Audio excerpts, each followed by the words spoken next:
প্রিয় বন্ধুরা, আজকে আমি বেগুন চাষের উপরে আমার এক আদর্শ কৃষক ভাইয়ের সাথে কিছু বিষয় নিয়ে আলোচনা করব। বেগুন চাষের ক্ষেত্রে মালচিং পদ্ধতি, এটার যে সুবিধা, সেই সুবিধা সম্পর্কে আমরা আমার এই আদর্শ কৃষক জনাব ফজলুর রহমান ভাইয়ের কাছ থেকে জানব যে মালচিং পেপার স্থাপনের ফলে তার কী কী সুবিধা হয়েছে সে বিষয়গুলো আমরা তার মুখ থেকেই জেনে নিই।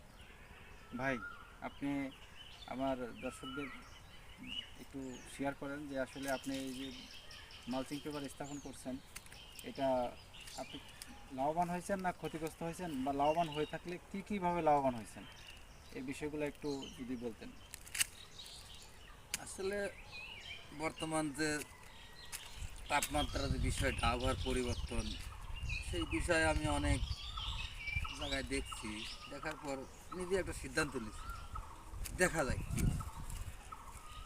তো পরে সিদ্ধান্ত নেওয়ার পর আমি কাজ শুরু করলাম অলরেডি মালচিং করা।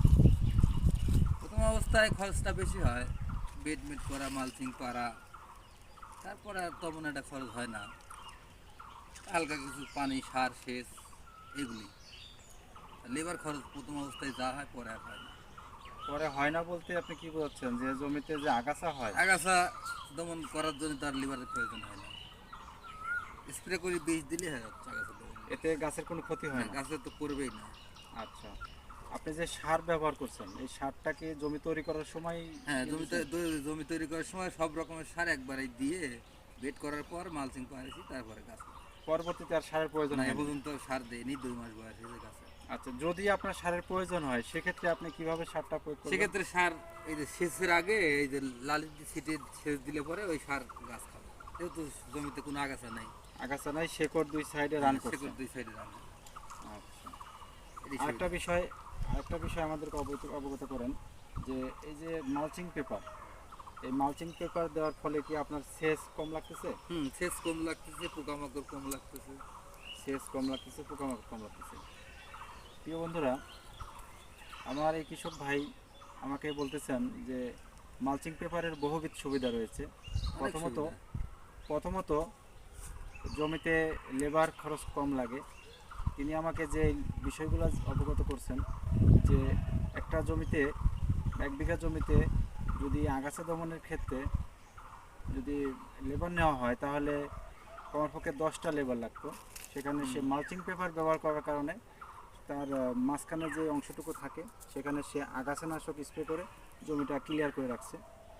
পাশাপাশি তিনি জমি তৈরি করার সময় যে পরিমাণ সার প্রয়োজন, বা যে প্রকারের সার প্রয়োজন, সবগুলি তিনি জমি তৈরির সময় মাটিতে দিয়ে দিয়েছেন, যার ফলে আজকে গাছের বয়স 2 মাস। তো গাছের চেহারা অনেক সুন্দর রয়েছে, গাছের পরিস্থিতি অনেক ভালো আছে, আলহামদুলিল্লাহ। তিনি এ পর্যন্ত সার দেননি। পাশাপাশি যদি তার সারের প্রয়োজন হয়, সেচের পূর্বে তিনি জমিতে সার প্রয়োগ করবেন, এবং সেচের পানির সাথে সেটা নির্গত হয়ে গাছের শিকড়ে পৌঁছে যাবে এবং গাছ সেটা গ্রহণ করবে। আরেকটা বিষয় যেটা আমার ভাই আমাকে অবগত করেছেন, সেটা হলো এই জমিতে যে পরিমাণ সেচের প্রয়োজন হতো, আপনাদের জ্ঞাতার্থে জানিয়ে রাখি, একটি সেচ দিতে এখন 1000 টাকা প্রয়োজন হয় পার বিঘায়। সেক্ষেত্রে আমার এই কৃষক ভাইয়ের এখানে সাশ্রয়ী হচ্ছে, কারণ মালচিং পেপারের নিচে পর্যাপ্ত পরিমাণে আর্দ্রতা ধরে রাখে, সেক্ষেত্রে আবার লিভারের দরকার আছে না, এক জায়গায় পাইপ ফেলাচ্ছি, আমার পুরা জমি হয়ে যাচ্ছে। যার কারণে সেচ কম লাগছে এবং তার অর্থ ব্যয় কম হচ্ছে।